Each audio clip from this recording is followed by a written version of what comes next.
Bab 137. Mata Dewa. Tanpa diduga, dua jari Eyang Guntur Saketi bergerak cepat ke arah mata Jaka Geni. Pemuda itu seperti tak bisa bergerak saat bertemu mata dengan Eyang Guntur. Tubuhnya serasa tiba-tiba menjadi kaku tak bisa bergerak.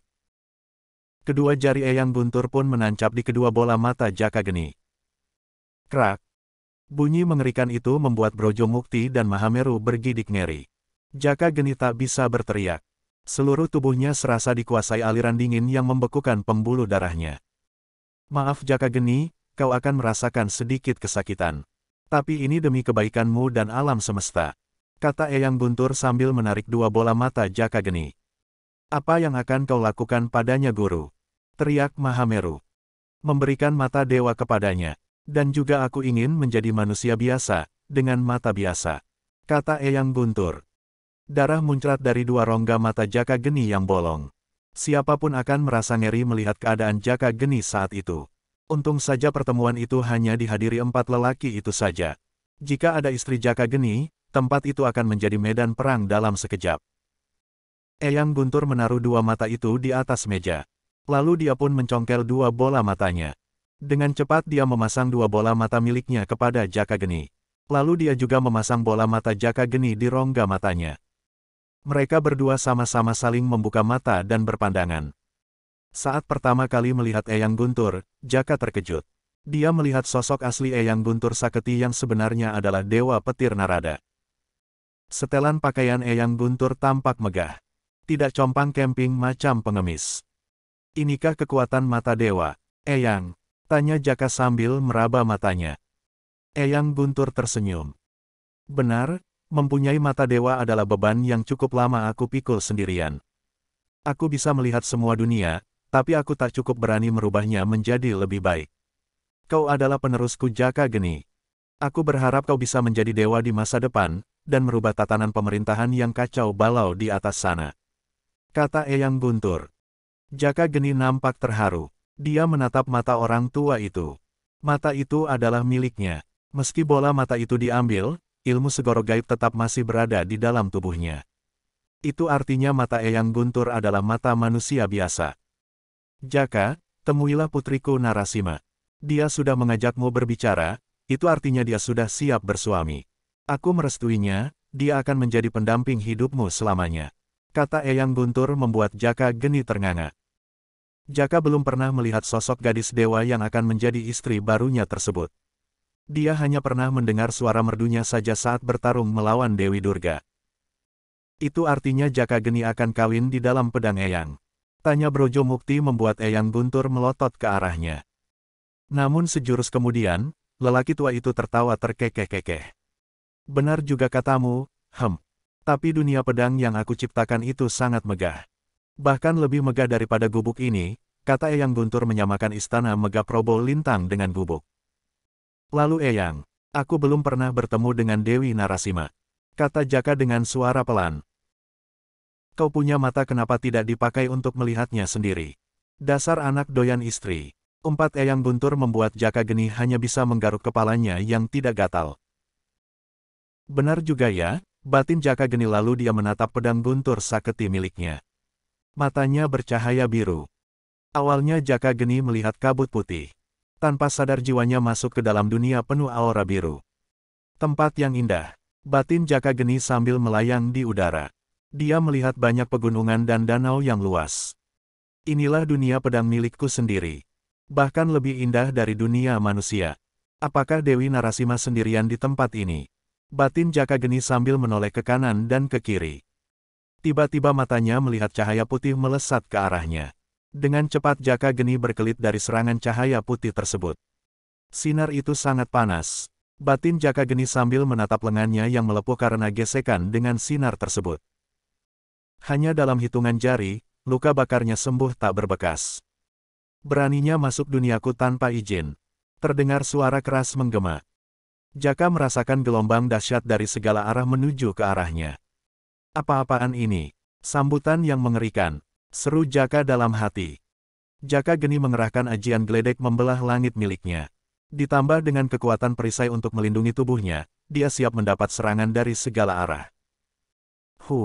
Ajian pelindung petir. Menarik. Kembali terdengar suara namun Jaka belum melihat sosok yang mempunyai suara tersebut. Sret. Satu sambaran yang sangat cepat menyerempet tubuh Jaka Geni.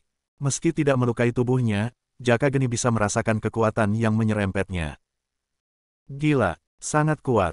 Batin Jaka Geni. Gelombang itu pun datang. Mata Jaka melotot melihat ratusan wanita berpakaian putih menyerang ke arahnya. Terlihat di tangan mereka aura petir biru yang memancar sangat kuat. Gila, semuanya mempunyai kekuatan petir. Batin Jaka tak percaya. Yang menyerangnya dari berbagai arah adalah pasukan wanita dengan kekuatan petir. Tangkap penyusup itu. Teriak salah satu wanita berparas cantik namun tegas. Di dahinya ada semacam kristal berwarna putih dengan rambut tergerai. Jaka yakin wanita itu bukan Narasima seperti yang Eyang Guntur katakan. Ratusan wanita itu menyerang Jaka Geni. Serangan mereka sangat cepat hingga Jaka tak bisa melihat gerakannya. Serangan yang tiada henti itu memaksa Jaka mengeluarkan kekuatan petir semesta miliknya. Aura merah langsung mewarnai kawas tersebut. Wanita pemimpin pasukan tadi terlihat gugup. Berhati-hatilah, ini adalah petir semesta. Jika tubuh kalian terkena pukulan, kalian akan mati dalam keadaan raga dan jiwa hancur. Ucap pemimpin itu memberikan peringatan. Jaka Geni menatap wanita-wanita itu. Sebenarnya dia tak tega jika harus menyakiti wanita-wanita cantik dan lembut seperti mereka. Namun jika dia diam saja, maka dia yang akan tercabik-cabik oleh serangan mereka. Kalian yang memaksaku berbuat kasar. Jika kalian mau berdamai, kita hentikan pertarungan ini, kata Jaka Geni. Pemimpin wanita itu terlihat geram. Tidak ada ampun bagi siapapun yang masuk ke dunia pedang milik Dewi Narasima kami. Teriak wanita itu sambil memberi isyarat kepada semua pasukan agar menyerang Jaka Geni. Saat mereka akan bergerak secara serentak, dari arah bawah sana muncul sinar putih menyilaukan mata. Semua pasukan wanita itu berhenti menyerang secara tiba-tiba. Mereka seolah tak bisa bergerak dan terpaku begitu saja. Dari sinar putih itu keluar satu sosok wanita yang anggun berpakaian putih dengan bola mata yang juga putih. Mereka seolah tak bisa bergerak dan terpaku begitu saja. Dari sinar putih itu keluar satu sosok wanita yang anggun berpakaian putih dengan bola mata yang juga putih. Wanita itu terlihat sangat cantik dan memukau. Jaka Geni terdiam dan terpana di depan wanita tersebut. Kamukah Jaka Geni pemilik pedang saat ini? Terdengar suara halus yang pernah Jaka Geni dengar sebelumnya. Bab 138. Dewi Sima. Dewi Narasima. Seru Jaka Geni setelah mendengar suara gadis cantik bermata putih tersebut. Gadis itu tersenyum membuatnya semakin terlihat cantik. Akhirnya kau datang juga, Raja Jaka Geni, kata Dewi Narasima. Jaka Geni mengangguk. Dia mendatangi Dewi Sima dengan perlahan. Setelah berada di dekat gadis itu, Jaka baru menyadari, mata gadis itu buta. Kau sepertinya tengah menatapku, Raja. Aku memang buta sejak lahir. Ini adalah penyakit dari kekuatan petir milikku yang tidak bisa dikendalikan oleh tubuhku sendiri, kata Dewi Sima. Bagaimana bisa itu terjadi Dewi? Tanya Jaka. Panggil aku Sima saja, aku adalah pengikutmu saat ini. Dan kau adalah pemilikku, kata Dewi Sima dengan wajah memerah. Baiklah, Sima. Bagaimana itu bisa terjadi? Kamu tidak bisa mengendalikan kekuatan petir di dalam tubuhmu, coba ceritakan padaku. Kata Jaka penasaran. Kekuatan petir milikku sangat langka.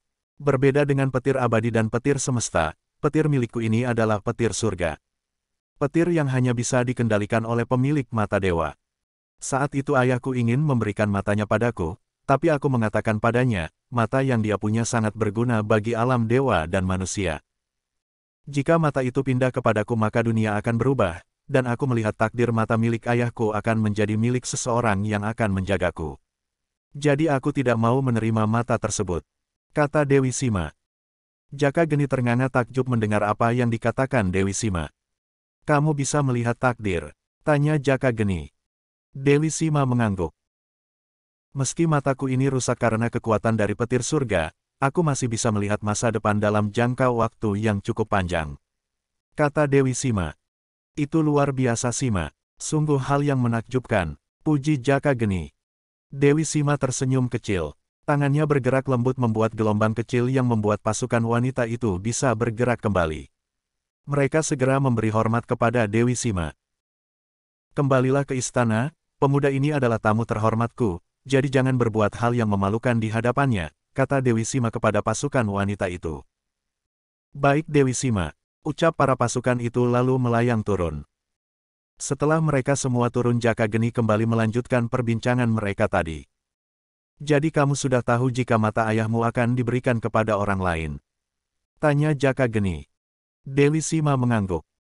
Lalu, kamu tahu siapa orang yang dipilih oleh ayahmu itu? Tanya Jaka lagi membuat Dewi Sima tertawa kecil. Tentu saja aku tahu. Jika tidak, bagaimana bisa kamu datang ke dunia pedang ini? Kata Dewi Sima membuat Jaka Geni tersenyum sambil menggaruk kepalanya yang tidak gatal. Aku sudah menanti sangat lama. Dulu saat pedang ini dibawa oleh Wisanggeni, aku hanya merasakan dendam El Kesumat di dalam hatinya. Dunia ini pun merah setiap waktunya. Lalu saat pedang ini pindah ke tanganmu, semua menjadi berbeda. Dunia pedang ini selalu nampak cerah dan indah. Bahkan alam di dunia ini semakin terlihat indah. Aku yakin, kamu adalah orang yang aku tunggu sejak dulu. Karena kamu bisa membuat mata butaku ini bisa melihat keindahan dunia pedang ini. Kata Dewi Sima panjang lebar. Jaka Geni tak tahu harus menanggapi apa. Tapi dia merasa bersyukur Dewi Sima bisa merasakan kebahagiaan. Lalu, apa yang harus aku lakukan Sima? Tanya Jaka Geni. Dewi Sima tak menjawab. Dia melayang turun ke bawah sana menuju istana megah yang berdiri di tepi Danau Biru. Jaka Geni mengikuti kemana Dewi Sima pergi. Hingga akhirnya mereka mendarat di depan sebuah istana yang sangat besar dan megah. Maafkan aku mengenai pertanyaanku tadi, kata Jaka sambil membungkuk hormat. Wajah gadis itu berubah merah. Tidak seharusnya raja sepertimu membungkuk kepadaku. Aku tidak mempermasalahkan pertanyaanmu tadi, kata Dewi Sima. Jaka Geni tersenyum lega. Tadinya dia pikir gadis itu marah karena dia telah bertanya tentang apa yang harus dia lakukan. Seharusnya aku tahu apa yang harus aku lakukan. Tapi aku ragu ingin mendekatinya. Batin Jaka Geni. Pasukan wanita tadi adalah boneka yang aku ciptakan. Mereka bukan dewa ataupun makhluk hidup. Selama beribu-ribu tahun aku menciptakan ratusan boneka dan memberinya jiwa, kata Dewi Sima membuat Jaka Geni terkejut. Jadi, mereka bukan makhluk hidup, pantas saja tidak bisa diajak bermusyawarah. Tapi bagaimana bisa kamu memberikan jiwa kepada boneka? Tanya Jaka Geni. Mudah saja, itu adalah kekuatan yang ada sejak lahir. Jawab Dewi Sima. Jaka Geni semakin kagum dengan kemampuan Dewi Sima. Dia tak masalah jika harus mendapat istri baru lagi. Dewi Sima adalah sekutu yang kuat. Meski mereka boneka, mereka terlihat seperti nyata. Bahkan menyadari kekuatan petir semesta yang aku miliki, kata Jaka Geni. Itu karena jiwaku ada pada mereka. Sehingga mereka bisa melihat yang aku lihat dan aku bisa melihat apa yang mereka lihat. Hanya saja kekuatan petir yang mereka miliki sangat kecil. Karena aku tidak berani menggunakan petir surga kepada mereka. Ucap Dewi Sima. Apa yang membuatmu tidak berani Sima? Tanya Jaka Geni. Aku takut jika mereka mempunyai kesadarannya sendiri mereka akan saling bertarung satu sama lain, demi sesuatu yang ada di dunia pedang ini. Dan jika mereka keluar, itu akan menjadi bencana di dunia manusia. Jawab Dewi Sima. Jaka Geni mengangguk-anggukkan kepalanya. Dia mengerti maksud perkataan Dewi Sima. Sima, lalu, bagaimana kau bisa tahu kelemahan Dewi Durga? Waktu itu kamu yang membantuku membereskan wanita mengerikan itu. Itu hal yang mudah. Di bagian perutnya ada sosok roh yang dijadikan inang oleh Durga. Jika inang itu diambil, maka seluruh kekuatan yang ditanam pada roh itu akan hilang. Kata Dewi Sima menjelaskan. Benar juga apa katamu. Tapi, jelmaan itu sangat kuat. Aku sendiri kesusahan saat melawannya, kata Jaka Geni. Dewi Durga memang sangat kuat. Dia yang memegang peranan penting di dunia kematian. Semua arwah dari 3 dunia akan menghadap dirinya. Sejauh ini dia masih bersikap adil pada 3 dunia sehingga dia masih dipercaya oleh 3 pemimpin. Tapi, sekarang dia mulai berbuat ulah, bahkan menyandra arwah manusia. Jika sampai Dewi Gaya tahu, maka hukuman yang akan diterima Durga sangat berat. Kata Dewi Sima. Aku paham sekarang, kenapa dewa tidak berani menyerang manusia secara langsung dan lebih memilih menyerang manusia menggunakan dewa budak atau boneka mereka. Ternyata para dewa itu takut kepada Gaia, kata Jakageni. Bukan hanya karena itu, tapi mereka juga takut terjadi perang besar seperti yang terjadi ribuan tahun yang lalu. Perang yang menyisakan duka bagi para dewa, kata Dewi Sima dengan wajah menunduk. Keduanya terus berbincang hingga tak terasa dua muda-mudi itu duduk saling berdekatan. Bab 139. Api Semesta Bima. Gurun pasir itu terlihat membara oleh kekuatan merah yang mencakup ribuan hektar. Seorang pemuda duduk bersila di tengah padang pasir. Dari dalam tubuhnya keluar aura merah membara yang memancarkan panas luar biasa. Akhirnya, setelah 8 purnama berlalu, kau berhasil menguasai api semesta anak muda, kau benar-benar hebat. Terdengar suara menggelegar dari arah batu besar. Pemuda yang duduk bersila di atas pasir gurun itu bangkit berdiri lalu menghampiri sosok besar berjubah emas. Pemuda yang tidak lain adalah Bimasena itu membungkuk hormat di hadapan Dewara. Terima kasih telah membimbingku selama ini Dewara. Berkat pengajaran yang Anda berikan, kekuatan api semesta telah aku dapatkan, kata Bimasena. Dewara tertawa lebar. Tak perlu sungkan anak muda. Kau adalah muridku, tentu saja aku akan ajarkan banyak hal kepadamu. Dengan begini kau bisa membantu Raja Jakageni melawan dewa. Dan tentunya aku tidak malu pada sahabat lamaku Long Wang, hahaha. Ucap Dewara dengan tawanya yang khas. Bimasena tersenyum. Esam dan Hosam mendatanginya dan menepuk bahu Bima. Kau benar-benar hebat kawan, bahkan kami berdua sekarang bukan lagi lawanmu, tak kusangka dalam waktu yang tidak lama kau bisa mendahului kekuatan kami berdua, kata Esam. Aku hanya berusaha lebih keras dari kalian, tapi terima kasih kalian juga sudah ikut melatihku, tanpa kalian kekuatanku tak bisa naik dengan pesat, kata Bima. Bima, kau telah lulus ujian api semesta, dan kekuatan apimu sudah tak diragukan lagi, sekarang, apa yang akan kau lakukan? Tanya Dewara. Aku masih punya waktu 4 purnama sebelum Raja Jakageni datang. Mungkin aku ingin berkelana di sekitar kerajaan ini, untuk menambah pengalaman, kata Bima.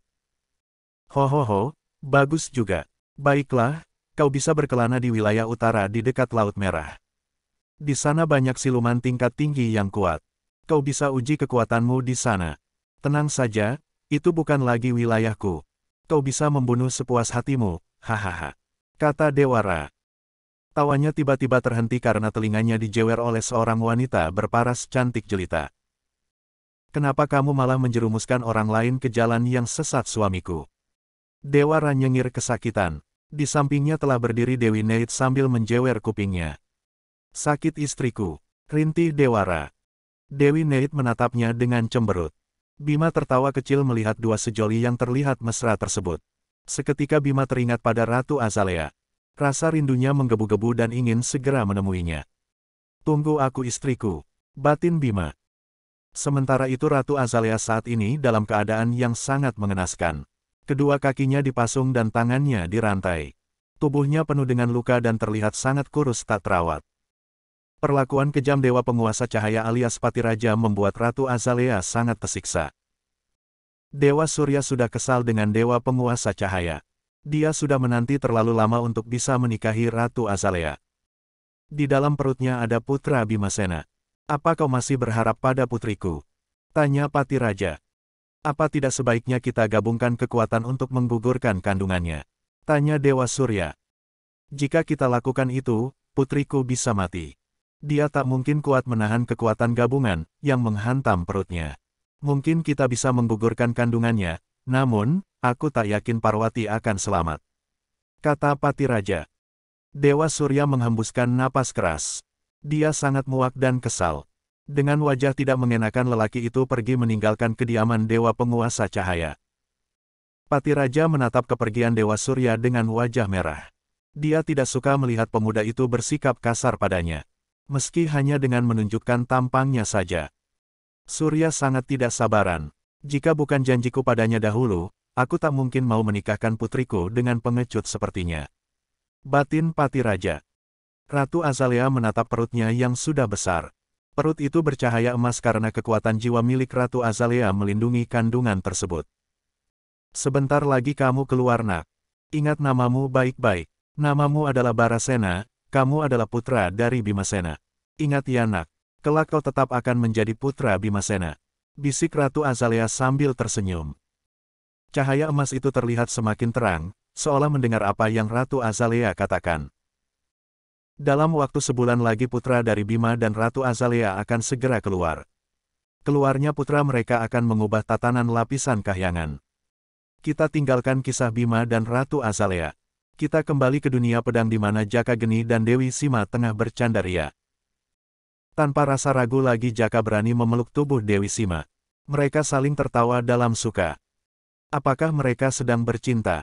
Keluar pertanyaan dari mulut Brojo Mukti melihat bibir Jaka yang tersenyum sendiri. Mata biru Jaka Geni masih menatap pedang guntur saketi. Kita mana tahu, aku juga penasaran, nasib baik Jaka selalu saja datang. Cekai, timpal Mahameru. Kalian berdua itu sama-sama kurang pintar. Harusnya jika kalian ingin menikmati indahnya tubuh wanita, jangan pedulikan soal malu dan cinta. Kalian bisa merasakan cinta setelah menikmati rasanya, seperti yang sering Jaka Geni alami. Dari sekian banyak istri dia, apakah ada yang berawal dari cinta? Kata Eyang Guntur. Dari mana Eyang tahu Jaka tidak jatuh cinta lebih dulu?